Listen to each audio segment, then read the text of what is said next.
2 o'clock. So we'll go ahead and get started. My name's Lael, and I live up about 13 miles north of town, out in the country. How many of you are in town? How many of you that are in town have had a frost? A frost, a light frost. I know my daughter said down by, when she was driving by, she said on the way to school or whatever, there was one morning that down by High V, it looked like it had frosted some. Now I probably had, I know 2 nights, but probably 3 nights of frost out at my place. So that's just what happens this time of year, whether we like it or not. Today we're going to be talking about fall garden cleaning up and what we can do in our gardens. These are some of my nasturtiums that were still okay after the frost. So I thought, well, that's a positive because they were kind of buried down underneath some of the other stuff. And so they were still blossoming. But it is time. My squash dish used to be green, and now it is, I have harvested a lot of it, but it's like, what happened to my green? It just, between that and the grasshoppers. Yeah. The grasshoppers, it just seems like they just came in and they were eating everything. And some of the marigolds still survived, it looks like. Okay, this time of year, we need to remove those spent plants.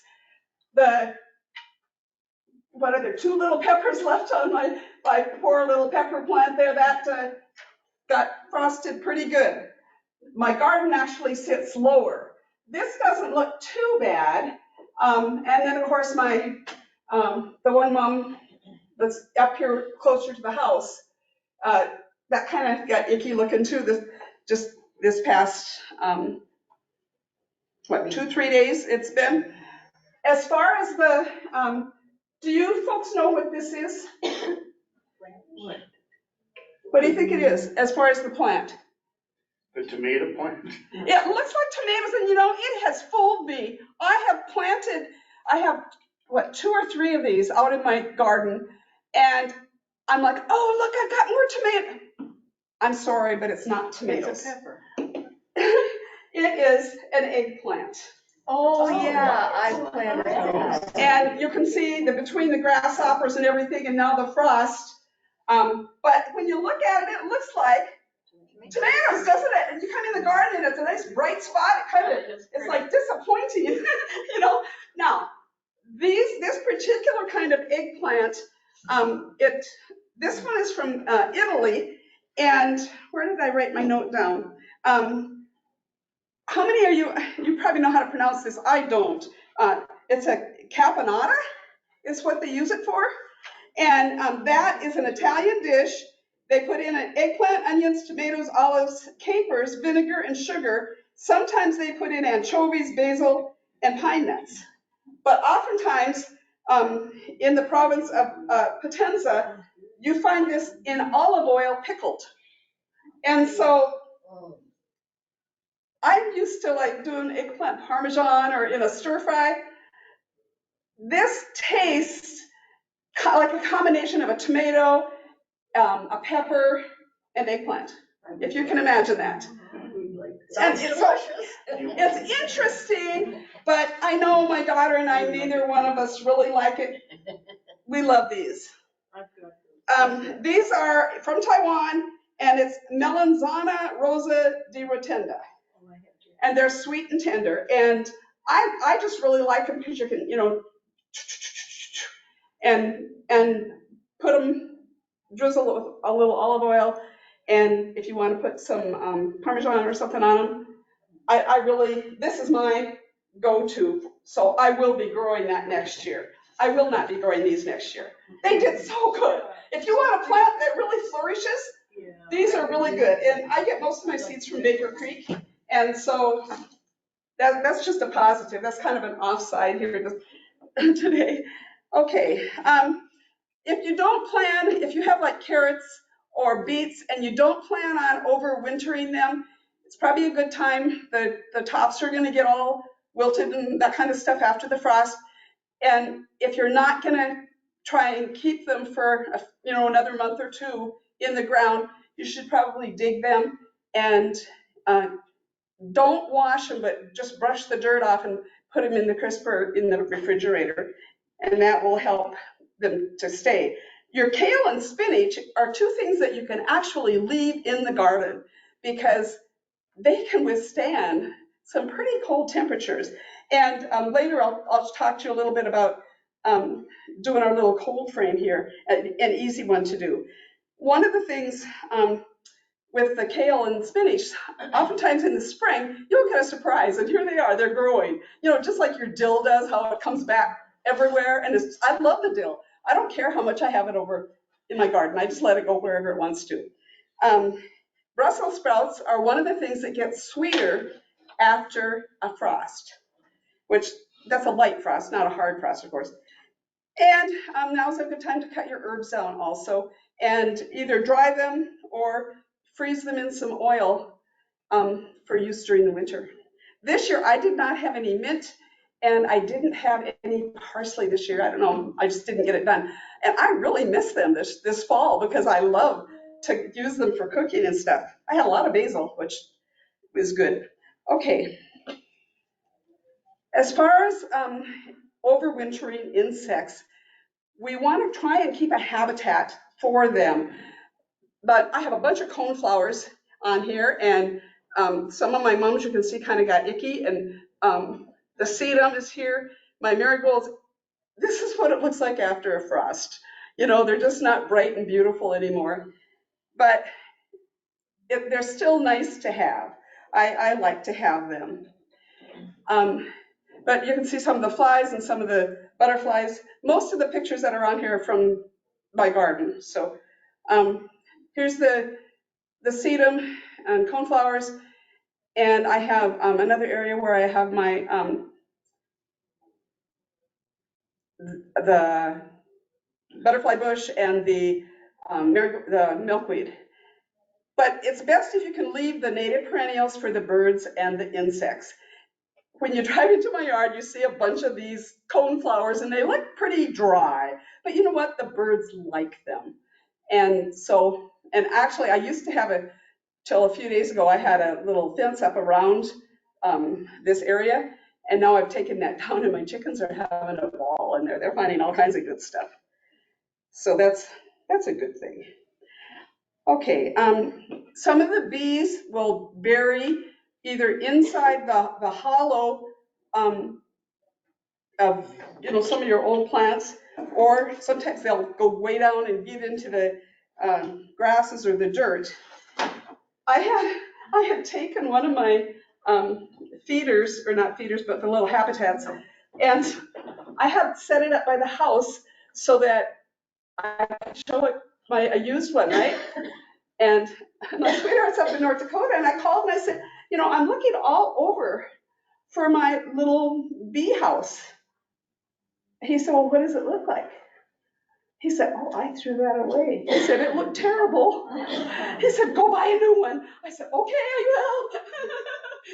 So anyway, I have a new butterfly house and a new bee house now that I'll put up. I don't know, it's almost too late this year, but my butterfly house is still intact out there. But the bees are not, of course.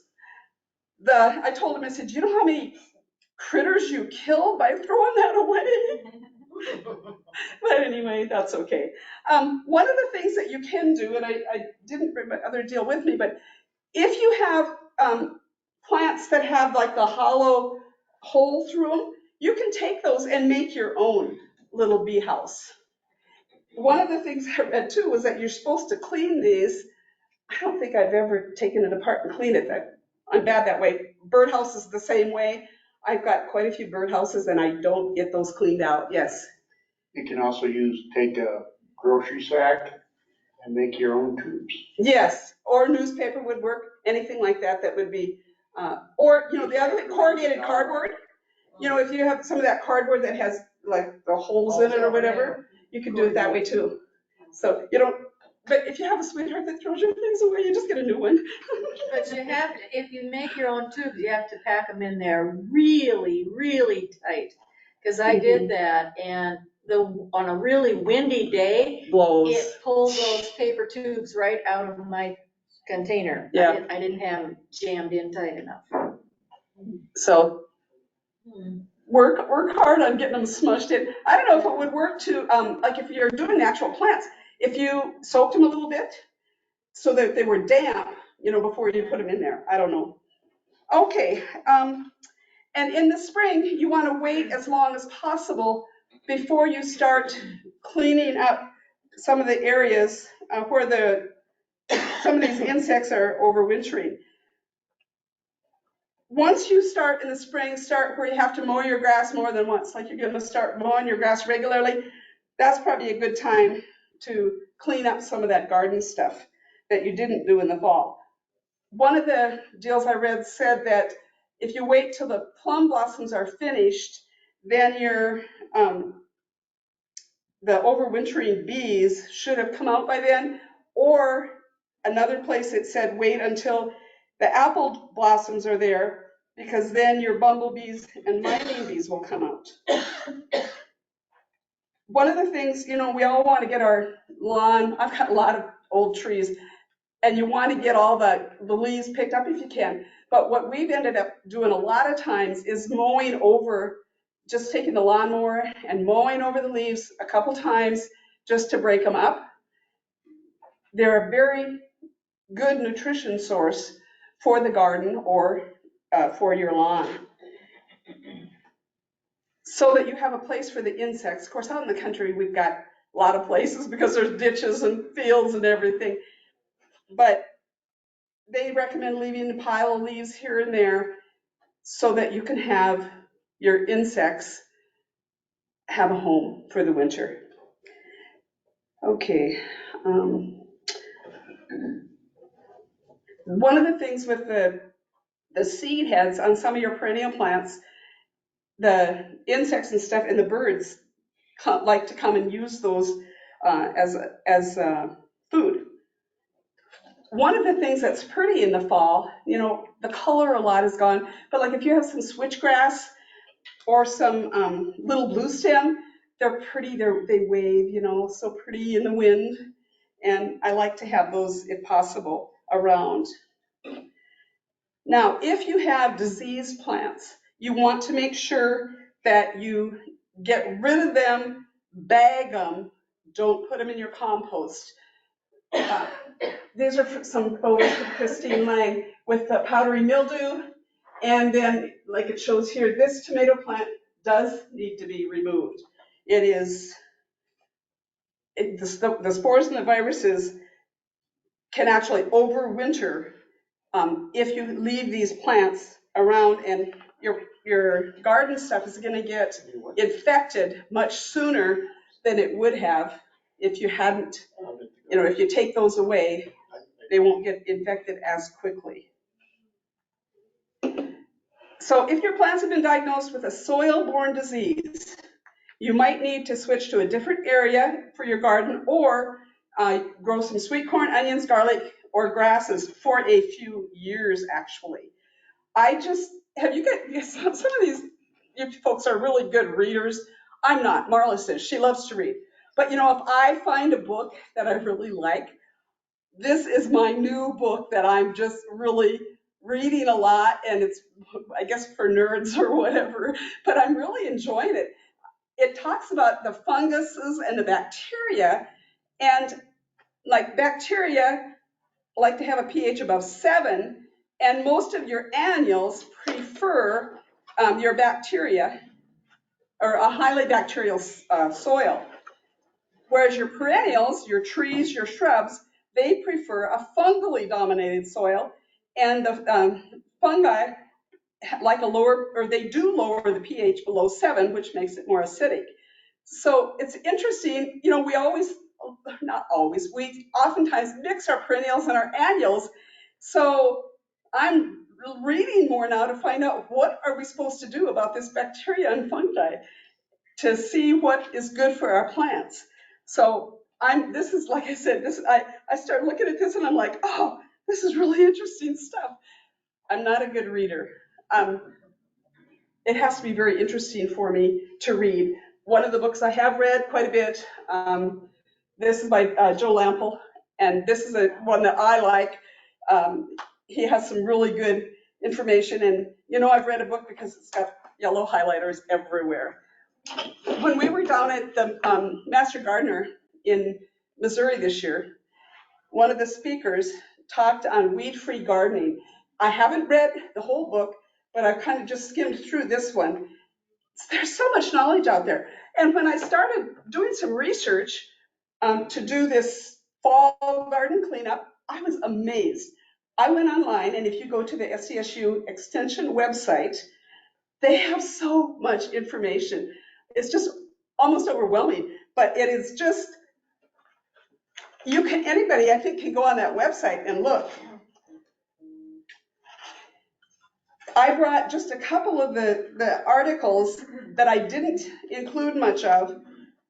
This one is Fall Frost Tolerance of Vegetables, so if you want to know what might tolerate frost, that's a good one. This is dividing your perennials in the fall. You want to divide them now, and it will help get them established a little bit. There's one on harvesting and storing pumpkins. This is a bumbleflower beetles. I've never heard of them before, but if you want to come up and look at those pictures later, you can. This talks about squash bees and longhorn bees. This is another one on dividing perennials, bulbs to plant in the fall, and just a bunch of good, so you can kind of just see what you can look up if you have a question about something. And then at the end, I'm going to show you a couple things also from the website. Okay, so we talked about pH a little bit, and how you want more bacteria than fungus for your vegetables.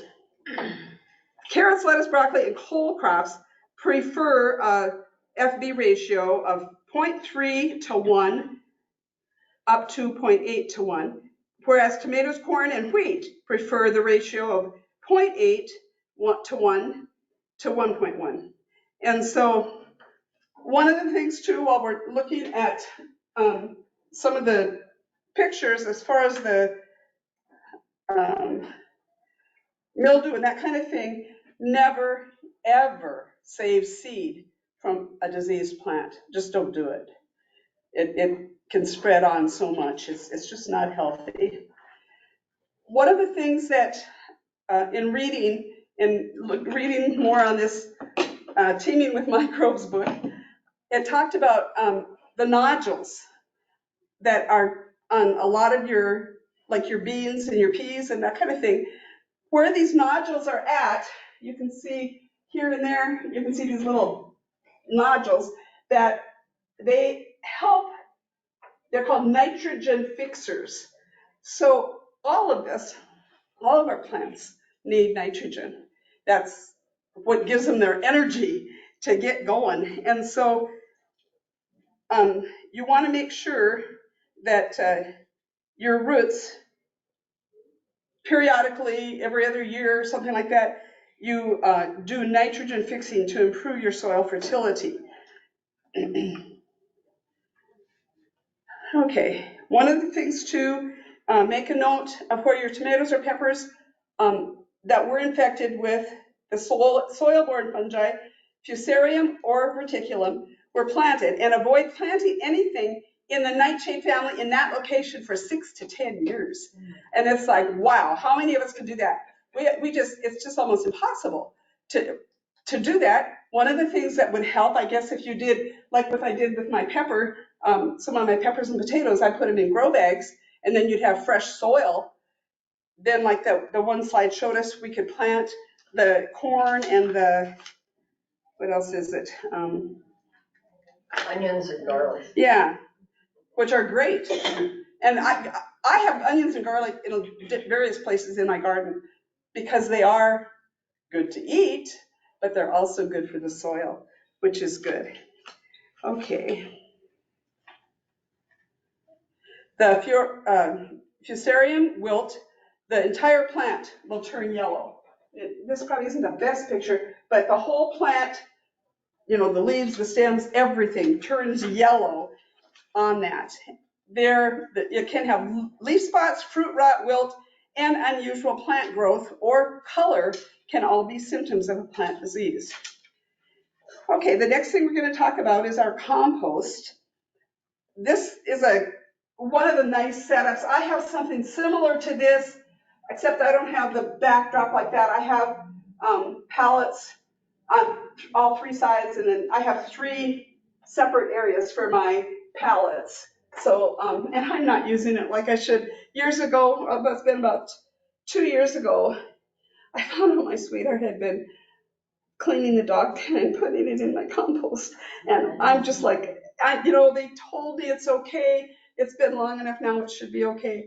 But I'm kind of anal about it. I guess I have put a lot of plants in there now again this year.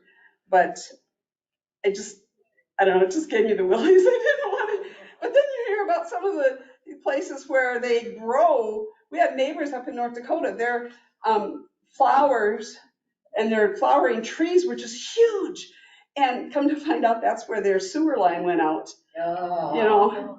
But you talk to people that know about soil and how it filters everything, and they said it should be okay.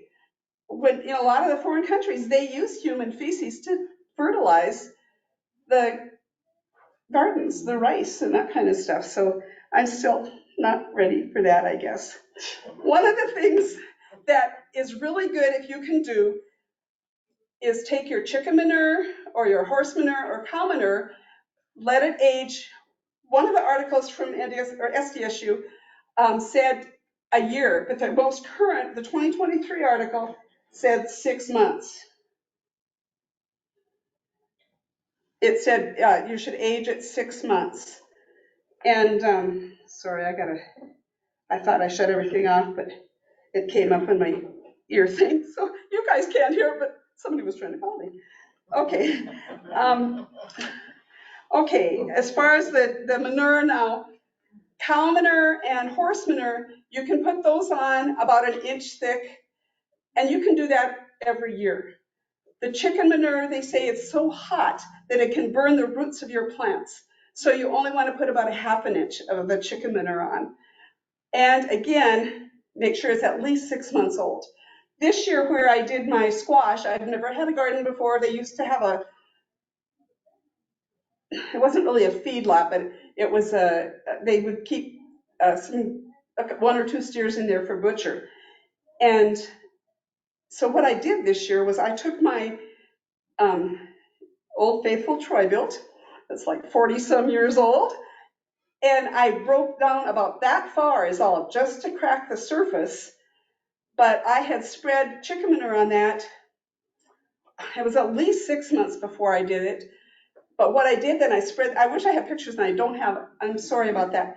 But I spread the chicken manure out. Then, like I said, 6 months, 8 months later, I went and just broke up the surface just a little bit, just so it could get started. Then I took my soaker hoses and ran those up and down. Then I put from NRCS, I keep saying NRCS. Yeah, that's right. It's not SDSU. I'm from North Dakota, so I apologize. But it is still NRCS down here too. But I took the black, you can get some black fiber stuff like they use in their tree rows. And I laid that down, and then I poked holes for my squash plants that I had started. And this is some of the squash that I brought. One of the new ones for me this year, this is a spring squash or a winter squash. It can be either. This is called pineapple. One thing I don't like about it is all these little points, and it's like I don't want to lose any of the good food out of here. But this is a very tasty, and it can be grown like a summer squash, like your zucchini, or it can grow left on, like this one was left on. And it, if they say poke your finger in it to see, or your nail in it to see if it's hard. As long as it's hard and your nail doesn't go through, then you can take it in and get it stored. One of the fun things this year that we had was, have any of you ever grown this kind of squash? It's mashed potato squash. If you're a diabetic, potatoes have a higher glycemic index, whereas mashed potato squash, well, squash in general, has a lower glycemic index. So what you do, you just cut these open, take the seeds out, bake them in the oven until they're soft. Then, when you're ready to use it for food, you just scrape this stuff off the shell and mix it up like whatever you normally put on your potatoes, whether it's butter or sour cream or whatever you use on your mashed potatoes. I like a little bit of garlic in there. They are really good, and it's low in glycemic index. I'm a potato lover, so this is really a positive for me. And I really like those. This year, we also had, from Baker Creek, I had the regular butternut and the baby butternut. I don't know, that's not the right name for it, but it's a smaller one. And so these are both, they're not the same. This is a smaller one and of course the larger one, but the flavor is real similar. And so those are a good one. And of course your buttercup. This is one of my last little babies. I had to pick him, or her, whatever it is, but this is one of my favorite squashes. Then this year I did a new zucchini. And where did I don't know if I have the name. I have it written down somewhere. Well, in fact, it'll be coming up. It'll be coming up. And we can talk about it more then. But this one was still, like Marla said, some of hers zucchini was still growing. Well, this one is, you can poke it with your fingernail because it was still growing. But I didn't bring one of the other ones that's hard. This is one of the best zucchinis, and I'll show you when we get to that slide. But a lot of times you slice zucchini and it gets mushy kind of. This doesn't do that. And the flavor, plain, a lot of zucchini doesn't have much flavor. This has a nice, mild, I'll show you the screen in a minute here, and it's a good flavor. Then this is the honey boat delicata. This is just, if you've never had this squash, it is so easy to fix. I slice it in half, get the seeds out of it. I put about a teaspoon to a tablespoon, if it's a big one, these are smaller. I put a teaspoon of maple syrup in them, throw them in the oven and bake them. Oh, it's like eating candy. Oh, they're just so much fun, so good. Okay, let me get back on my thing here. Leaves, of course, are good for they're good organic matter. One of the things, before you start putting leaves or mulch down, water the area. If it's been real dry, water the area before you put your mulch in. Okay.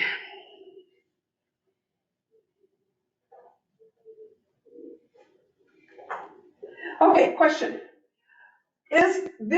Are these plants here, which actually is where my cauliflower was, and this is what it looked like after it had been harvested. Can that go into the compost pile? Yes, it can. But you see these little things here, you know what that is? Grasshoppers, yes. And so they're healthy plants, but it's just that the grasshoppers were having a heyday with it and with a lot of the things in the garden. Okay, this is a picture of some bacterial soft rot in a potato. Have you seen that? Sometimes you get a potato on the inside, it's got this icky stuff in it. The bacterial soft rot, this is what your tomato would look like. And the stem, you probably haven't taken the stem to look, but this is what the inside of the stem would look like. You want to bag those, discard them away from the garden. You don't want those in your garden any longer. Okay, one of the questions that we have is tilling. Should we till or not till? That's a pretty much of an individual decision. And if you do want to till, late summer, early fall is a good time to do that. One of the things that you can do is you can use a broad fork instead of a tiller, or you can use a spade. And if you actually break up that surface a little bit, if you have hard clay soil, you almost need to do a little bit to get your amendments, like if you're gonna, I talk in a little bit here about the checking, your pH and just getting a soil test done, basically. But if you can break up your surface just a little bit with your clay soils, you need to kind of do that in order to get those amendments to your soil built into the soil. Because if you just lay it on the surface, it's not going to benefit your plants when you have hard clay soil. I'm very fortunate where I'm at, I have loam, but I know some of you probably have a hard clay pack, and it takes years to get that built up good with organic. One of the things too, you can actually over-till your soil. Because if you till it and till it and till it, it's so fun when you've got a Troy built and you could just dig and dig and dig and get it real deep. And then you go along and it just, oh, it's so soft. You want to just jump in it, roll in it. I just love it when you do that. But you can actually over-till because if you over-till, your soil can actually start getting more compact again because the air is not going to circulate through it because it's just so soft. So Isn't that when you put your compost in? Yes, you want to build up both sides of the spectrum. You want to have, if your soil is real clay, you want to add your more nutrition, but also if it's real soft, you want to add more nutrition. With your compost, whether it's straw or leaves. Keep it from compacting. Yes. And as long as you get those bacteria and the fungi working in that soil, it really will help your soil to get healthier. Okay. So should I till or not till? Fall is the best time if you are going to till. You want to go through and do one last weeding, and you also want to plant your spring bulbs. I planted these, I'm going to say 4 years ago, and every year they seem to come up and do okay. I'm kind of a lazy person when it comes to the flowers. I've had a few that you have to dig the bulbs up every fall. I don't get it done. I just don't. So I like the irises and the tulips and stuff that I don't have to do anything with other than just watch them and water them once in a while. So we want to do one last weeding. It's very important in the fall to get rid of the weeds because, as you know, one seed can grow a whole field of weeds. And I've got some of that in my place right now, which I'm embarrassed about. One of the things when you pull the weeds, if you pull, and I didn't bring that with me, I'd actually pulled up a couple so you could see the root on them, but where that hole is that you pull this weed out of, if it's a big enough hole, you can put some bulbs in it and replace that hole with a spring bulb. And when it comes up, you're gonna go, oh, there used to be a weed there, look how pretty that is now. And so I like to do that too. And again, now's the time to divide and replant your perennials. Your spring flowering bulbs and trees. When you mulch, make sure you water before you mulch. Okay. The other thing too, after the ground freezes, is when you should add your 4 to 5 inch layer of your bark or straw or whatever you're going to add as a crown over the perennials.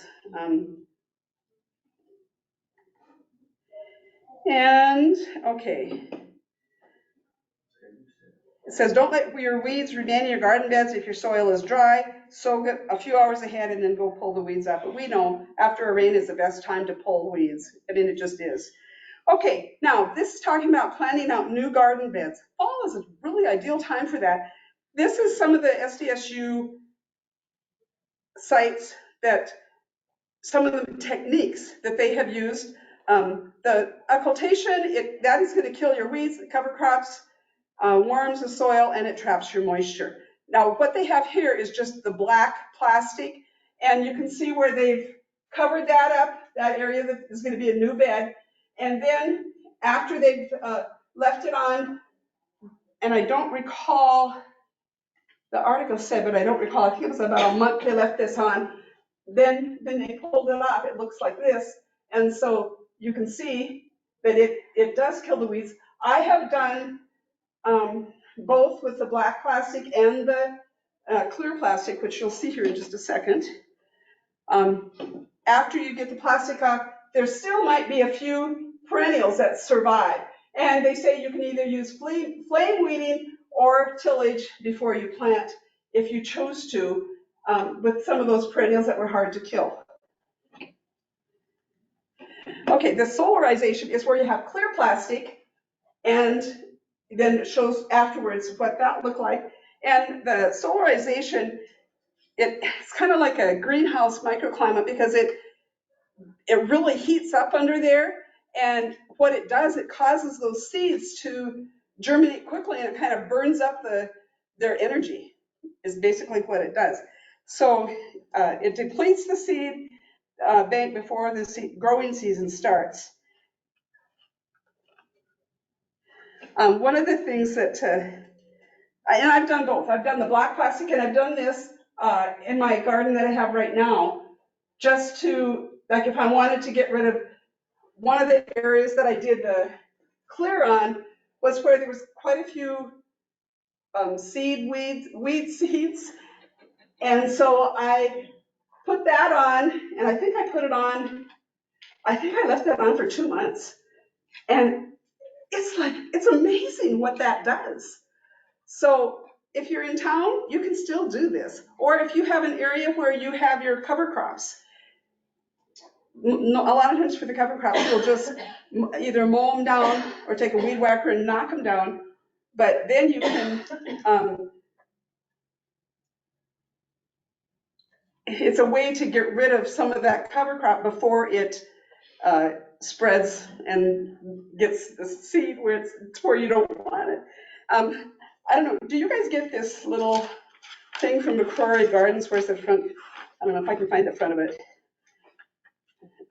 This was the spring and summer edition, but this one, it was talking about where you had tomato plants or pepper plants or whatever, how you have volunteers. This year I had so many volunteers, I couldn't believe it. And I was like, of tomatoes. And I know my daughter, the one time she came out, she was gonna help me do some weed. She said, Mom, you got so many little baby tomato plants. And I'm like, just pull them, just pull them. Well, we pulled a bunch, but there was still a bunch left because I had left some of the seed or some of the tomatoes in there. And I just had tomatoes everywhere. But those, according to the McCrory Garden paper, it says the volunteer plants, of course, they're free, and they are more likely to be hardier than those you grow from scratch. And it says they can get out of control. It says, yes, they can. I'm a witness to that. But they do, if you have prolific seed things like I was talking about, like my dill, I just let it go because to me, it's fine. I don't care how much dill I have. It helps with the balance in nature, basically. And this also talks about your fast-growing annuals, like lettuce, spinach, arugula, your mustard greens, buckwheat, amaranth, and herbs, like your dill, mint, chives, cilantro, parsley, and chamomile are some of the best performing volunteers. So I don't know if any of you have volunteers like that you just let go. I have some cilantro that I just let go. It's fine for me. I don't mind having that extra. Okay. Oh, back on the mulch thing too, I was going to show you. This year I did not use this, but this is a tomato mulch that you can get. I get this from Gurney's, and I have a couple of beds that are 4x32, but I can use this. You can reuse it, but it's pretty thin, so you don't use it. It'll tear up, pretty easy at the end of the year. At least for me, it does, because I poke my tomato cages through it and that kind of stuff. But this year my tomatoes didn't do as well, and I don't know if it was the year, but when I have used this, oh my tomatoes, I rotated. I don't do it the same place every year, but this mulch really did a good job for me.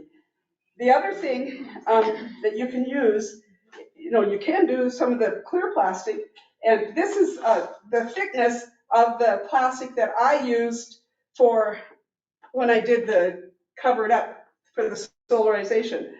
This is about the thickness. I think this is like a painter's plastic or something. I just get a big container of it. And one of the things that we'll talk about here too is you can take your straw bales and make them into a cold frame. I have a couple of old windows, but then if it snows heavy, the glass might fall out of them and stuff like that. So this plastic works really well. You can fold it back if it's real hot, or you can put it over, and then I just use these little stakes like this to hold them down. And inside, it really, if you're under this plastic, it can get really warm. So if the sun is out, you've got to make sure you peel that back. And then before the end of the day, or it starts cooling off again, then you want to put it back over. But the snow actually acts as an insulator. But I don't know if you want to just feel how thick that is. Okay. Okay, so use your fall leaves wisely. They're a great source of nutrition. You can rake your leaves, or like I said, run over them with the lawnmower several times just to break them up, and you spread them on your garden beds. Okay, care and protection of your young trees.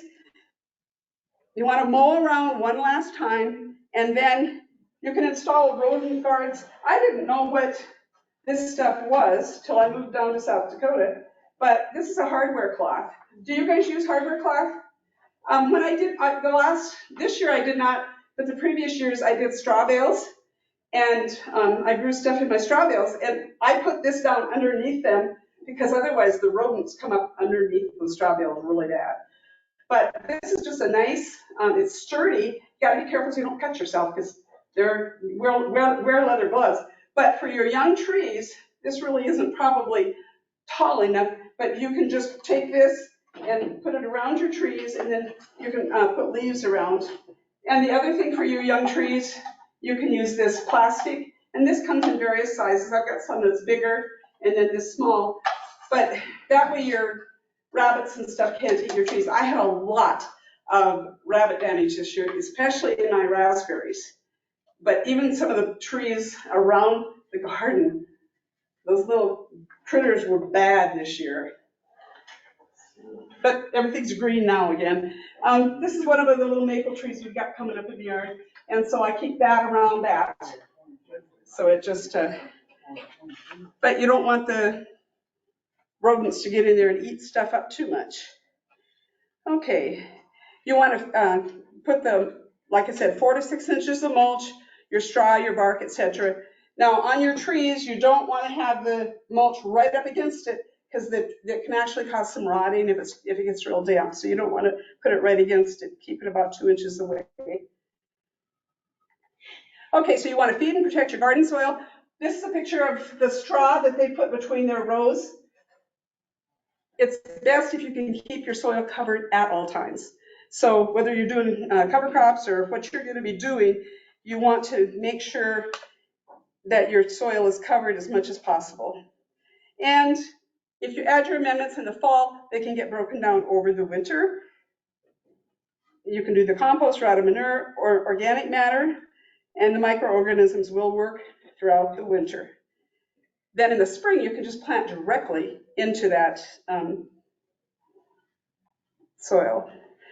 Okay, as far as your cover crops, buckwheat is one. It's fast growing and it will suppress the weeds.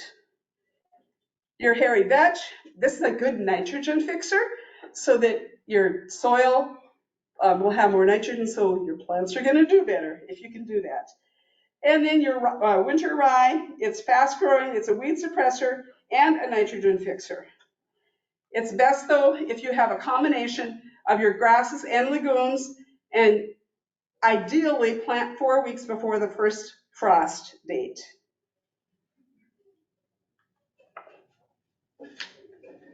Okay, consider crop rotation, keep record of the plants that were in your bed so you can rotate and not plant the same family of plants the same year after year after year. So ideally, if you can rotate different areas every 3 years.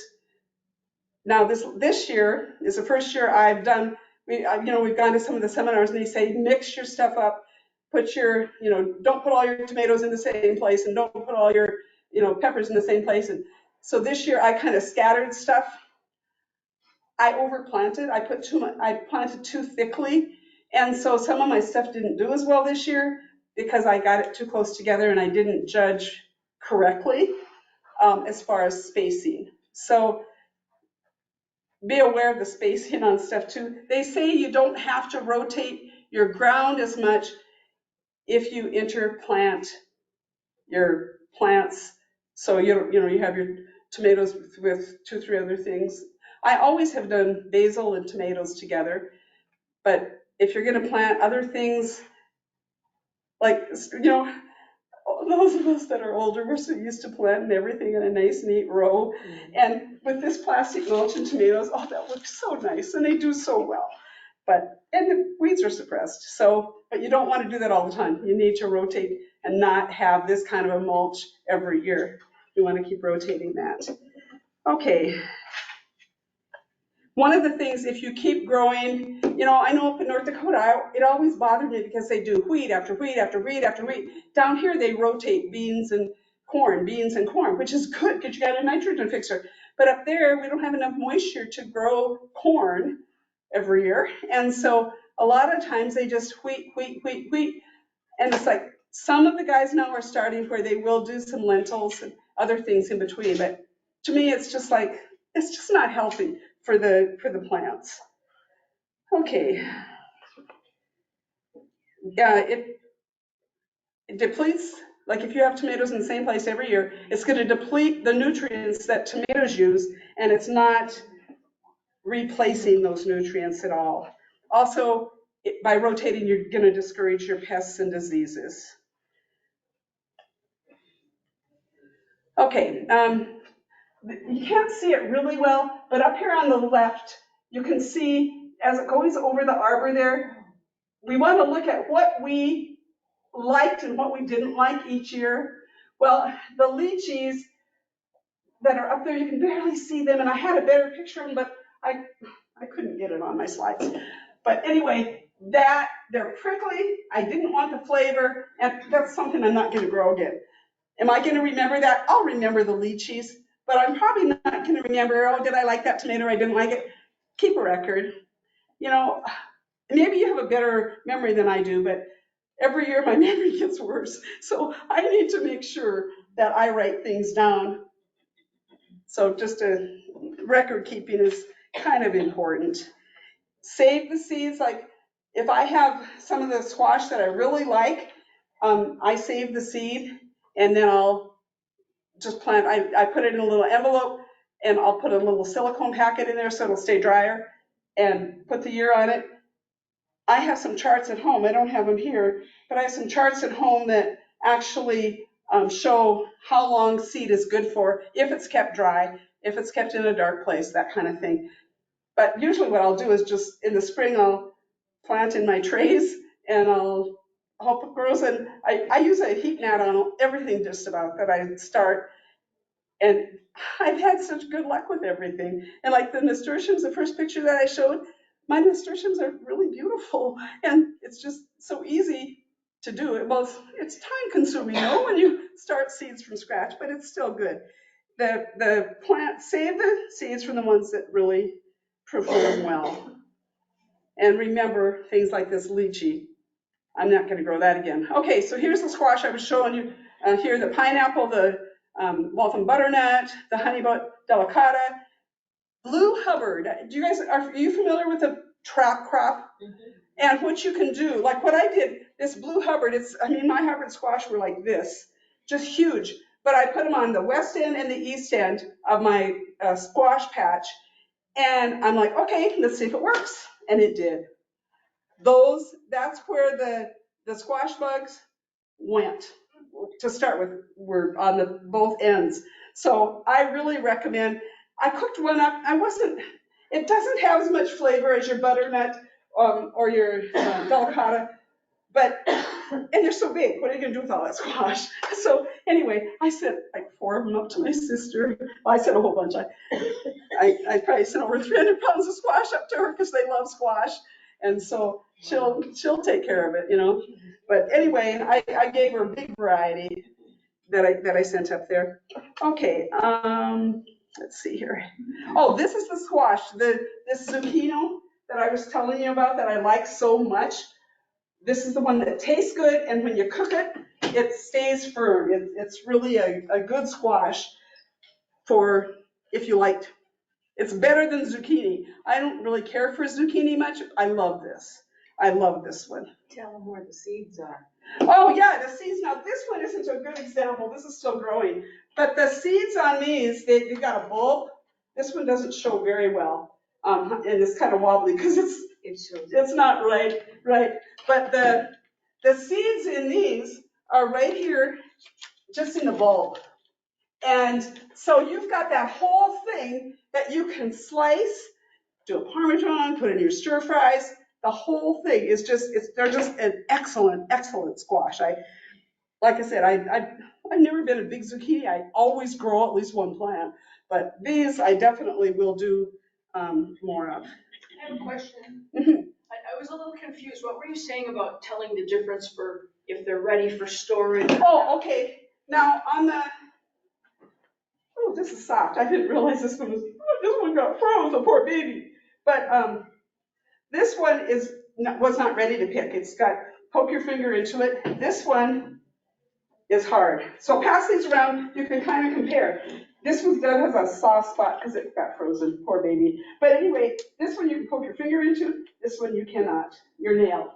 So just pass this around, you can feel. When, for a winter squash, so that it will store properly, you want it to be firm and it won't poke your fingernail into it. And this is after picking? Well, ideally if you do it before you pick them. Okay. Now, with this, that first picture I showed how it frosted, I don't know how those particular ones are gonna survive because the frost came and I didn't have them harvested, but there's still some, when the leaves are green, it's hard to pick them. And on squash, what you wanna look for on the stem, you want to look and see if it's, some of them will actually get like brown streaks or whatever in them, but I don't know if those two, but this part ideally should be dried up before you pick them, but some of mine is gonna be green, so I'll have to just see how good they survive.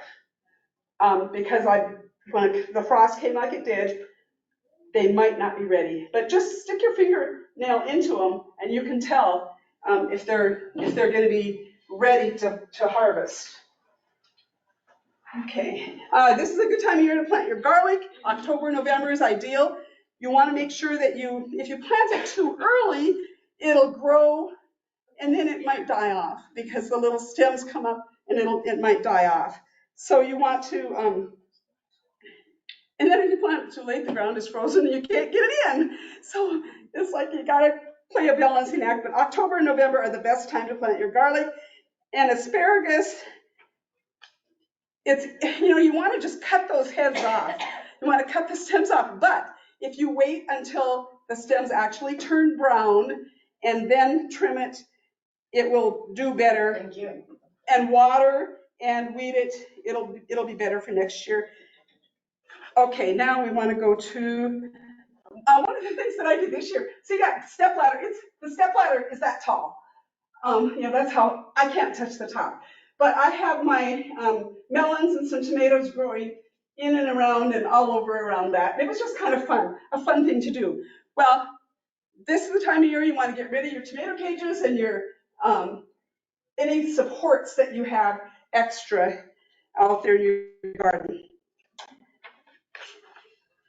And you want to wash them off or scrape the dirt off as best you can. If you feel you need to, you can do a bleach solution of 2-to-1 to help with that.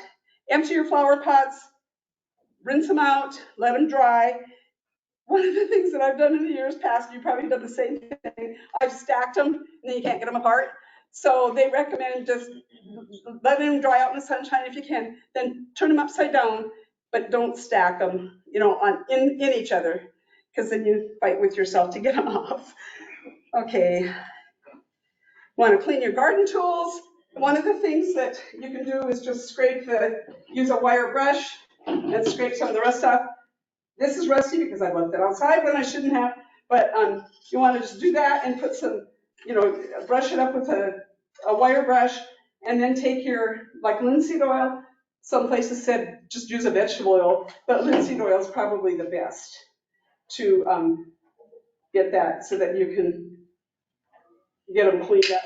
And then make sure they're dry. And one of the things it was saying that you should put them in sand that has oil mixed with it.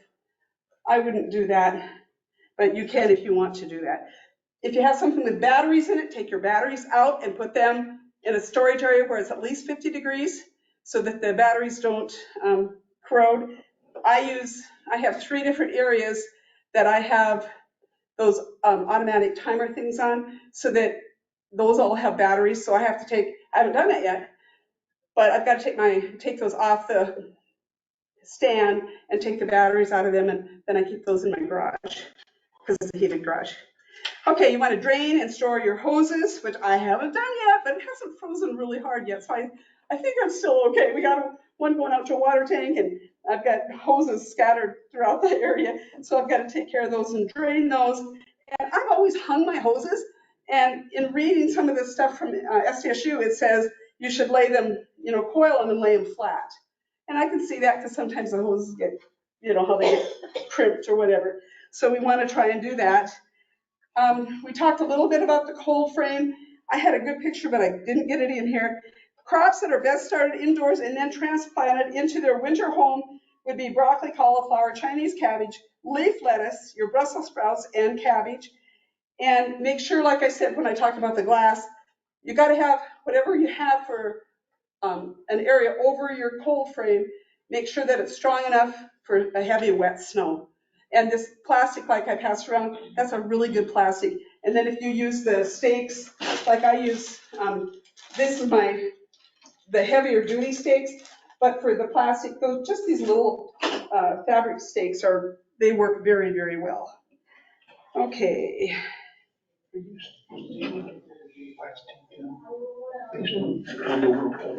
Okay, the dates for in looking stuff up, according to the one article from SDSU, it said for the last spring frost in Yankton, where it's like 32 degrees, there's a 50% probability that's going to happen May 1 to 4. The first fall frost at 32 degrees is September 30th to October 1st, 2nd, or 3rd in that area. And I think we're fairly close this year out there in the country. Like I said, in town, when you have all this pavement and all this concrete, it holds the heat a lot. In the spring, my daughter will have her tulips way up, and mine are just shivering yet. They're not ready. They're just not ready yet.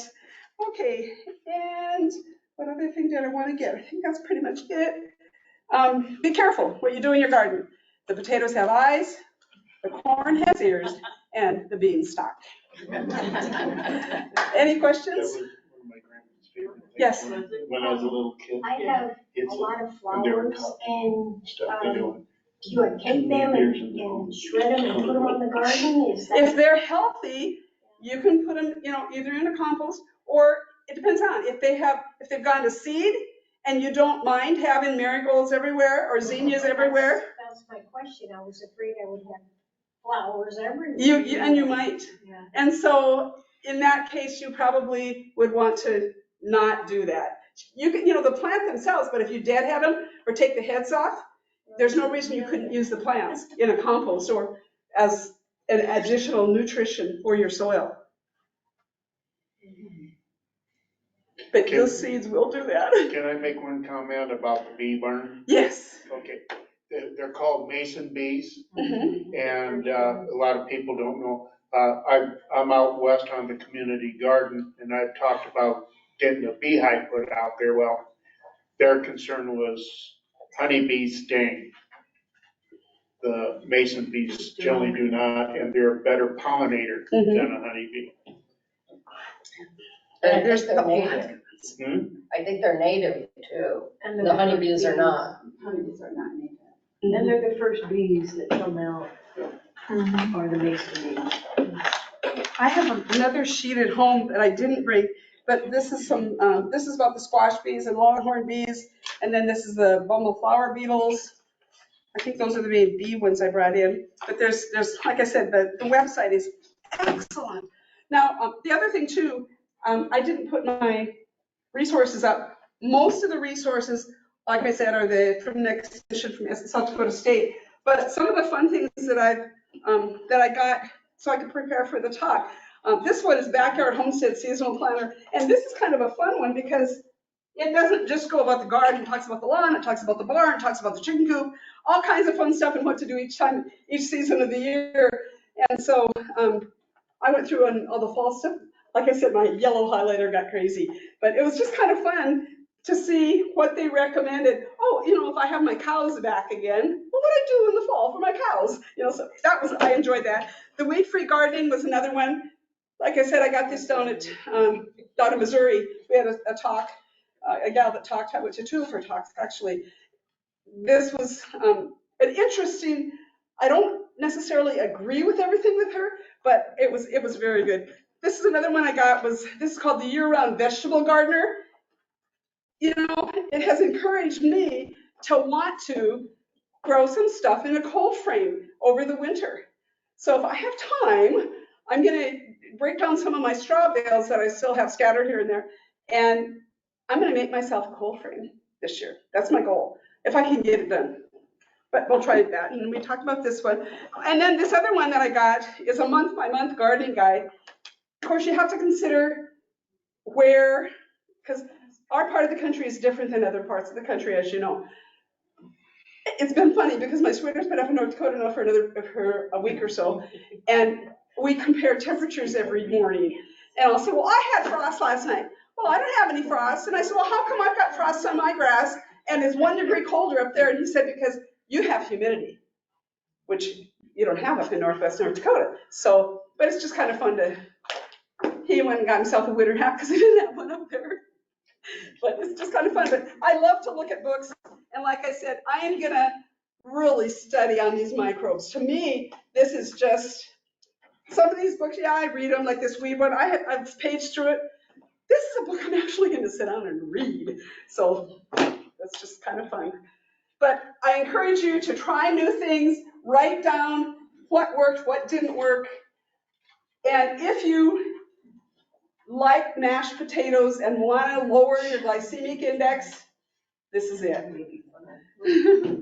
Okay. Is that the given name, mashed potato squash? This is the actual name. Yeah. Look up Baker Creek, and it's mashed potato squash. And the Baker Creek catalog should be coming pretty soon. I paid for mine a couple of months ago, so it should be coming pretty soon. But it's just kind of fun to try new things. And like I said, there's things you're going to like and things you're not going to like. And there's some things you like. The lychee, every time you go buy that thing, it grabs you like a rose bush. And it's like, I don't want that. I brought some into my daughter, and I never asked her if she liked the taste of them, but they're just little. They're not very good. Everybody has their favorite kind of tomato. Everybody has their kind of, whether you like your cherries or your, my sweetheart loves the black crim. And so every year I got to buy, if I don't keep the seed, I'll buy some black crim seed because he loves that. So, any other questions? Thank you guys for coming. Yes. How do you kill creeping Jenny in a garden? You know what? This gal that did this weed-free gardening, that was one of the questions they asked her. And she said, I just keep pulling it and pretty soon it gives up. The other thing that I would recommend, just from the experiences that I've had, if you have an area that you know is really bad with it, try this solarization. It really, in fact, that was one of the things that I did when I first moved into this place 5 years ago. There was an area that just had icky stuff. And I did this, I think I put it on for 2 months, if I remember correctly. I didn't write it down, but I should have. But it really, it kills it, not totally, but see, my big thing now has been the Canadian thistle. I can't seem to get rid of that. I do have some creeping jetty, like around that one where I had my ladder. There was some creeping jenny in here. But, amazingly, I pulled a fair amount this summer out of there. It really wasn't too bad. I think if you get a healthy biomass in there, it really does help.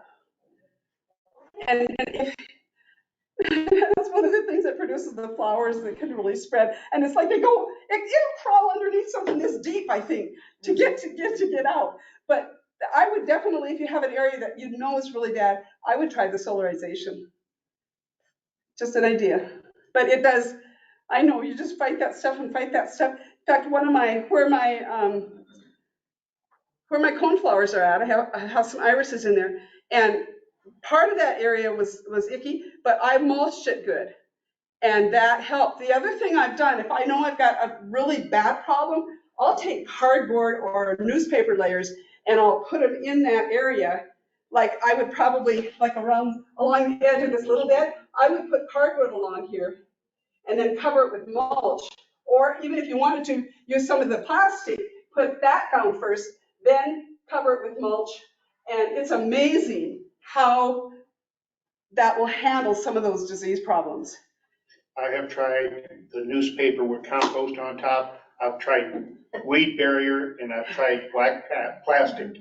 And that creeping Jenny, as we call it here, will grow 10 feet. I know, that's what I said. It goes something this deep, it's terrible. You just, yeah, it's, roots can be what, 20 feet deep? Yeah. And so if you can't beat it, live with it.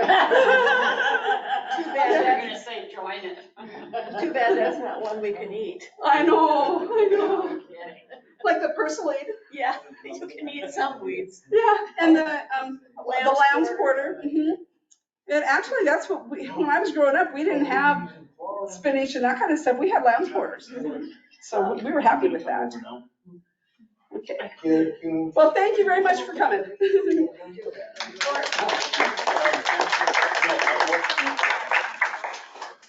Before you leave, I've got some screens over here that have been sitting in my garage that are for collecting seeds. So if you'd like to take one, feel free. I think I've got about 6 or 8 of them over there. I use mine all the time. I love them. Yeah. Oh, I forgot to tell you, I've got up here, if you want to come and look, or else come in the spring, but there's a deal on problem solution, and there's a garden hotline, and there's one in Aberdeen, Rapid City, Pier, and Sioux Falls. There's a garden hotline, so I guess Sioux Falls would be the closest here. If you want to get information off the website, you can get that, that'll be here. And then there are some soil testing labs in Iowa, North Dakota State University, and University of Minnesota. So, and then there's some private labs. But if you want, this is probably more of a spring thing, but I thought it's available if you wanted to find information on that. Just one last question, when does the new season then kick off? This is somebody's notebook. This was left. Yeah, February, yeah. So be watching in February.